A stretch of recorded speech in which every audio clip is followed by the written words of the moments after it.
Hello and welcome to Jesus for Asia Now. I'm Natalie Wood and I have a special guest with me today, Israel Prasad. He's our director in India, and we are going to be talking about our evening schools today. And this is a ministry that I love. I love to go and visit these schools and see these beautiful children, and I know that Israel loves it as well. Welcome to the show, Israel. Oh, thank you. Thank you so much. I'm really very happy to be a part of this show today. All right.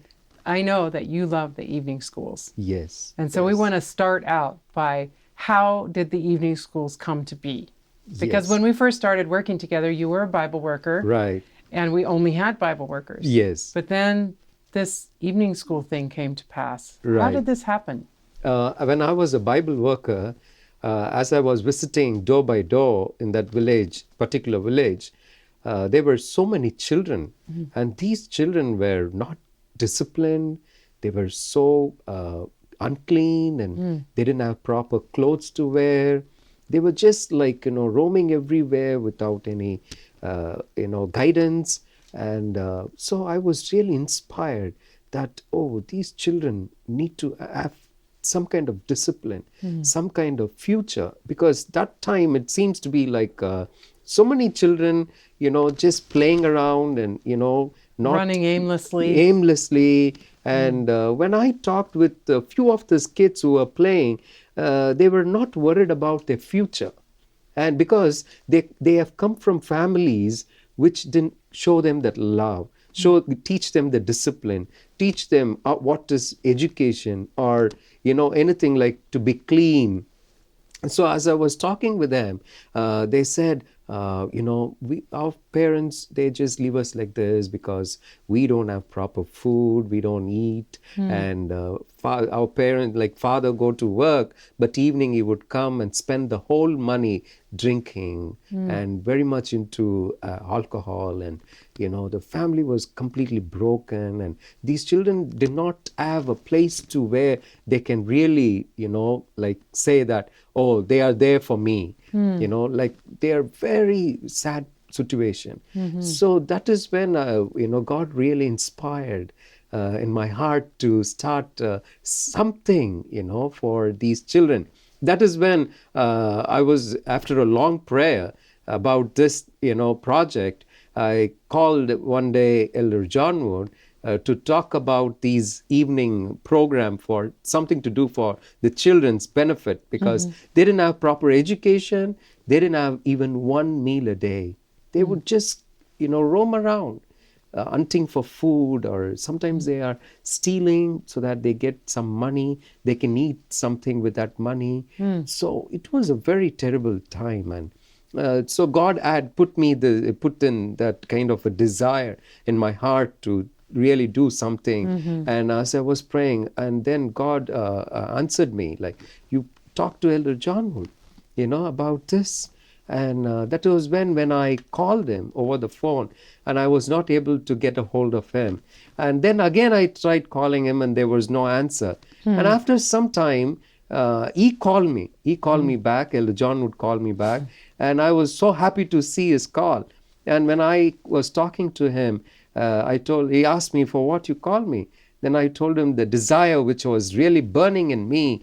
The whole night, the previous night, I couldn't sleep because, Lord was really pressing me and help the children so that they can have a bright future.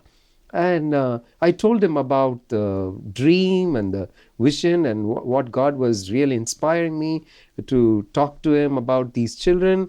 And, I was really so happy because he told me, Thambi means younger brother. Okay. So that is how he calls me. Right. And I call him Anna, which is elder brother. Right. He said, Thambi, as I was going on a walk, I went for a walk. That's why I couldn't answer your call. And God was inspiring me also to do something for the children. I was so surprised to hear that. The way God works, the same time he gave me that, inspiration, the desire to do something for these children. And he put the same desire in Elder John Wood's heart.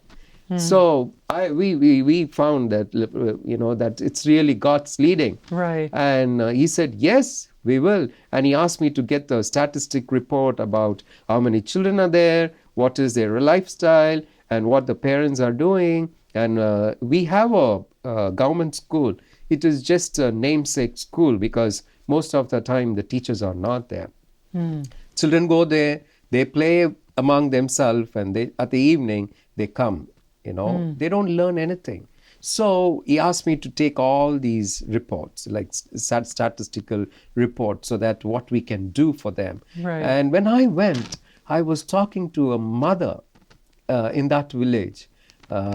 What would you think that would help your child? And she said, my child, if he is disciplined, if he is given food, if he is given education, that will be really helpful. So we took the survey and I sent it to Elder John Wood.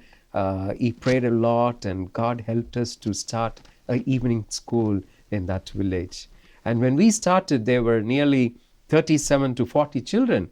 And as the days were going by and it was spreading out and there were so many children. But when we started this, we had so many problems also, obstacles. Satan was really angry on us. Right. Because thus far the children were, really Just aimless and doing whatever. Yeah, they were like his disciples, just stealing and, not using proper language, not respecting people. So when we started this kind of a program, Satan was really, really angry. And the local people started to rebel against us to somehow to stop this project. But that is how we really started this ministry. Wow, but God overcame Yes. all the obstacles that the devil threw up. Yes.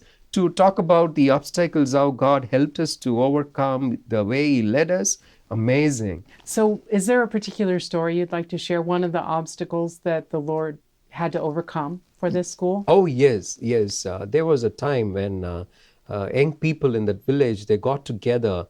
They came with weapons to threaten the principal and me to stop the school functioning. And one evening, we were having the regular school, and a bunch of young people with weapons, they came, and they stood in front of the door post, and they said, immediately stop the school. You cannot function anymore. And we were really worried. And then we asked, why? They said, no, we think that you people are stealing our children's kidneys. Because that is when in down south in some hospital or somewhere, it came on the newspaper, the TV, that they were stealing children's kidney and they were selling. And they said, you are giving a free education, you are giving free food. How can you do this? So you are doing, you are stealing. There must be something evil about it. Yeah. And we said, when they told us that, we both, myself and the principal, we started laughing to each other because we didn't do those things, and we were just teaching those children good things. And they threatened us and they went.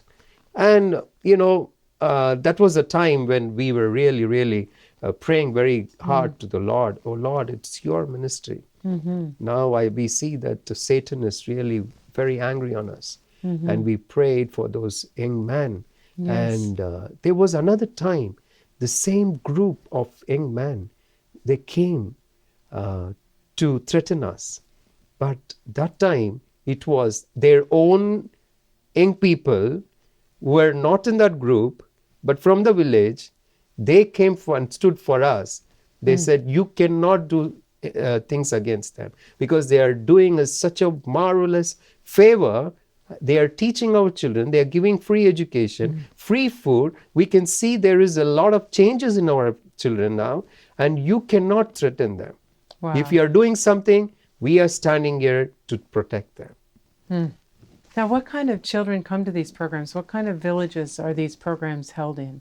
Mostly when we start a program like this, we do the statistical report and see how the village or a slum, how their financial and how is their livelihood is. And these evening schools where we are right now, they are really in very poor situation, where they don't have proper food to eat.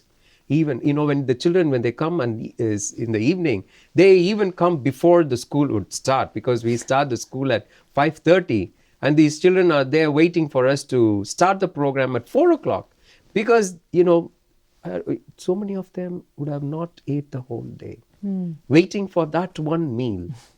And little children who go to third grade, second grade, they eat so much because they were waiting for that. They're so hungry. I thank the Lord for this wonderful ministry.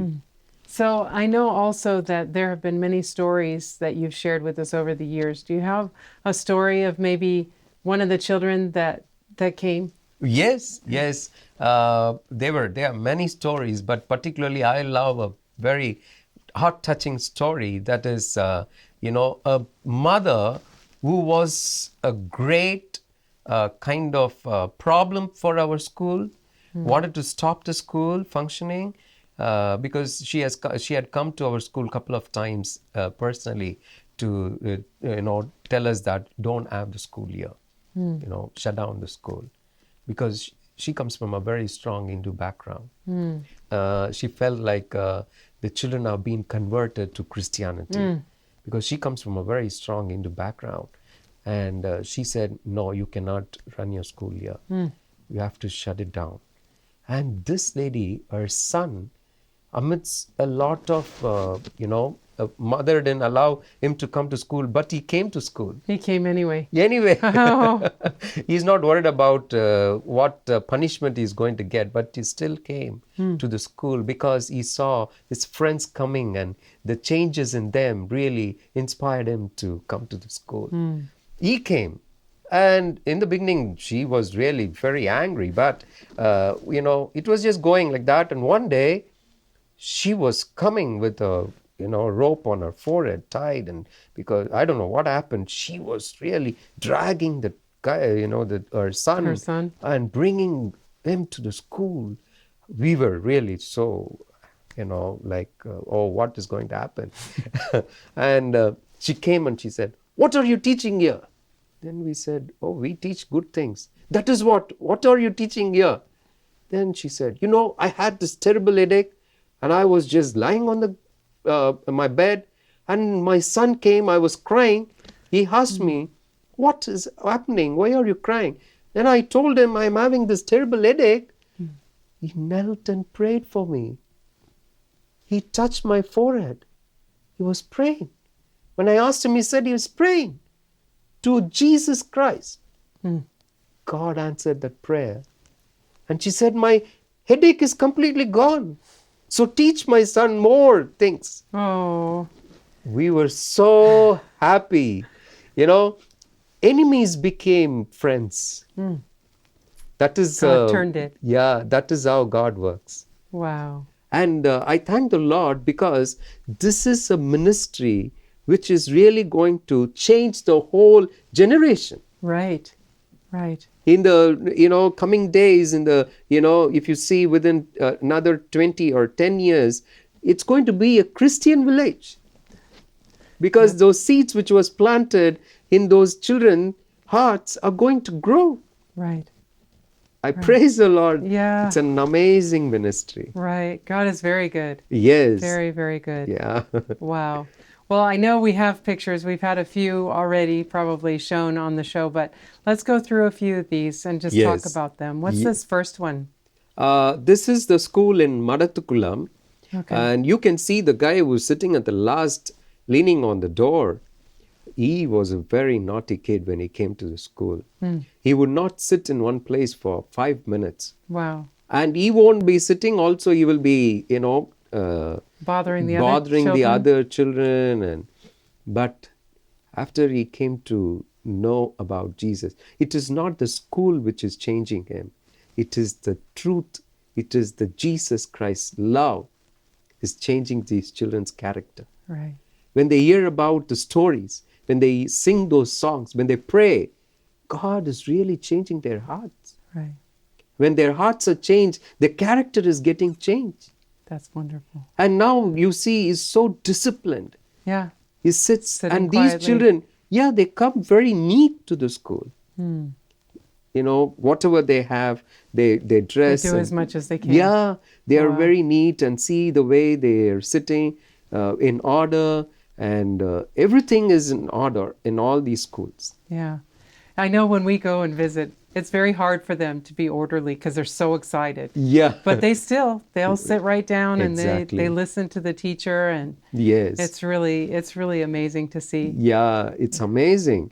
And these children, when some of their fellow friends are getting sick without our permission or without our guidance, they are gathering themselves and they are going and praying for that sick friend Oh, in their homes. wow. And I tell you, most of these children, as I told in the beginning, they come from very strong Hindu background, where their houses, in their houses, they have all these idols, pictures, hanging. We cannot go directly with our Bible. They would refuse. That's true. But the children, they come, they learn from here, and they're going back to that house which cannot be reached by an individual pastor or someone. The children, their own children, are going there before food or before anything. They would pray in that house which has those idols in front of their parents. And the talent night is a very, very, very interesting thing, because they also testify how God was good to them. Oh, nice. And they would come and tell in front of the other children, I lost my pencil. I had only one pencil. I lost it and I needed it very badly. I prayed to Jesus. Jesus gave me that pencil back. They are witnesses like, I was not feeling well. I prayed. God gave me the strength. Amazing. Wow. Okay, so the next picture is picture of the children praying. Yes, you can see the picture. The children are praying, and the first girl to the right, you can see the way she's praying. She comes from a Hindu background. The way she prays earnestly, the way she has learned what are the benefits, the importance of prayer in that small childhood. She's praying there. And you can see there, our cook has also joined the prayer. This ministry is not only changing the children's lives, it is changing their parents' lives, and also changing the people who are working with us. Because some of the schools, some of the teachers, sometimes we don't have an Adventist teacher available there. Right. So we've had to hire Hindu teachers. Yes, Hindu But, teachers. but then we have a principal that does the spiritual guidance. Exactly, And yes. So is it changing the Hindu teachers? Oh, yes, very much. And just 2 months ago, one of our teachers took baptism. Awesome. Because every day, along with the children, she's also hearing this message from the principal, who's our Bible worker. They are teaching from the Bible. Right. And they take baptism. And one girl in the place called Kadattu, her brother was very sick. He's still sick. She took us to that house to pray for her brother. Oh, She's a Hindu lady. She's a Hindu teacher. But now she has accepted Jesus Christ. wow. Praise And the Lord. one teacher in Madatkulam, she took baptism. Wow. And now we see these cooks. They come and listen the word of the Lord. They pray. They kneel and pray along with the children. So it's changing a lot more Change- lives yeah. than just children. Yes, I see that these schools we have in the slums are like the light kept on the tower, On the hill, very bright, giving out the a light. lighthouse. A lighthouse Wow. for the village, for the parents. Wow. Amazing. Yes. Wow. What a blessing. Yes. Okay, we have a few more pictures, I think. There's more children praying. Yes. And And I would like to talk about our slide. Yeah. This is a very, very tribal area. We recently started this evening school in this area. And these people are very poor. We cannot even imagine how poor they are. They don't have proper house. They just have a house called a namesake house, but when it rains inside. When it shines inside. So So it's sort of there, but it's yeah, not really there. not there. And these children were without any kind of support. No food, no education, because since they come from the tribal area, the government has given privileges for them, but when they go, the other children, they don't want to mingle with them. So they don't go to school. They just stay back in their place, in the village, and they just go roam around and play. And, these children, now you can see how neat and clean they are. After we started this program, when the children started coming, the village was so happy. When we started this program, they said, please, what all we can help you, we want our children to have a bright future. Oh, We don't want to have our children to be the same way how we are. They are very dirty. Their only income is they go into the forest, into the woods, they collect the wood and they sell it. The money, the little so money. make firewood. Firewood. And even that they drink. That is the most painful thing. So there is no kind of help. God showed us this village. When we started the program for the children, they were so happy. Now you can see they are well dressed, they are very clean. They don't sit on a mat like this because they don't have a mat. They would play with the mud, on the mud, and sit and eat and sleep and do everything there. But now this school has taught them what is cleanliness, how to be clean, So they come with proper dress, well dressed, neat. Very nice. Yeah, and they come, they wait, they pray. The most important thing is I see that these children are giving more preference for prayer. Because I think that God is really working through them. They can feel it, they can taste it. When we say prayer, they will kneel immediately. They will close their eyes. Some new children, they don't do that, but as days goes by, they learn and they do close their eyes and very earnestly they will pray. Wow. I praise the Lord. Yeah. Now, you touched on something a couple of times, and I want to bring it out. And that is what the parents' lives are like. If without these schools or some other source of assistance, these children will have the same occupations as their parents usually. Yes. So if their parents collect firewood, that's what they're going to end up doing. Right.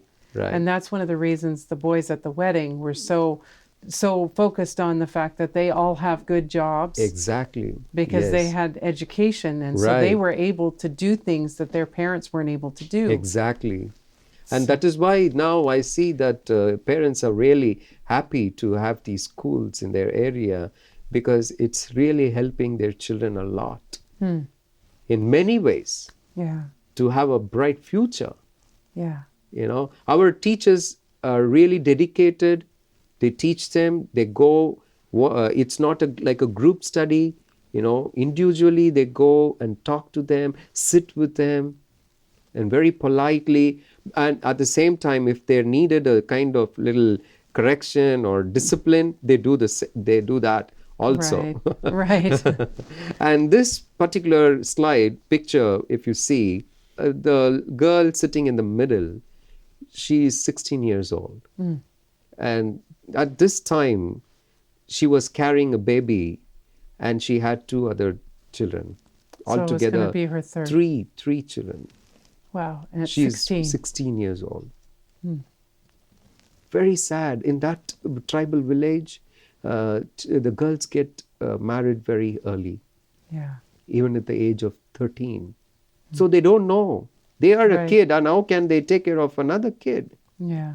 These schools are really helping them. Right. Israel, what is the future need, or what are the plans that you see maybe the Lord will open the door for? Yes, in India, we see that there are so many slums are there, so many poor villages are there, very so many children are dying without proper food. That is the statistical report of India. And having all this, and when we experience and when we see practically what is bringing, what the school is really helping them to be in the future, I pray that there are so many villages which are in need of these schools. There are so many children who are in need of food. There are so many children who are in need of education. More than all these things, they are in need of Jesus. As I told you, I mentioned you before, these evening schools are a kind of ministry to these young children, because in future the whole village is going to be a Christian village.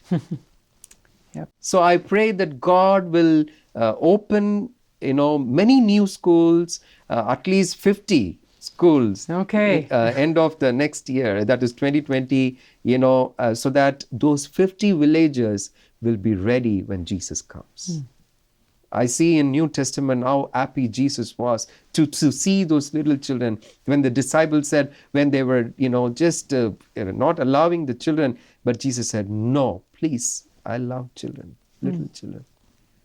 I see how happy God will be in heaven to see these schools functioning. Yeah. Because His name, because He is really, He'll be happy because He loves those children. Right. I pray that God will give us the desire to somehow support and be a part of it, so that a child can be benefited and his future will be a bright one. Yeah, and not just the future in this world, Yes. but the future for Amen. eternity. Amen. All Amen. right. Well, thank you so much, Israel, for sharing these stories You're and the welcome. pictures, and it's such a blessing. And we will join you in praying for many more schools. Thank you so much. That is also my prayer. Thank you so much. All right. Thank you so much for joining us today. And I would like to invite you to pray for the 50 more schools that Israel has mentioned. There's so much need out there. And it only costs about $7 per month per child at these evening schools. And look what God is doing with just $7 a month. If you'd like to be a part of this ministry, you can contact us at Jesus for Asia, P.O. Box 1221, Collegedale, Tennessee, 37315. Call us at 423-413-7321 or visit our website at jesusforasia.org. May God richly bless you until we see you next time on Jesus for Asia Now.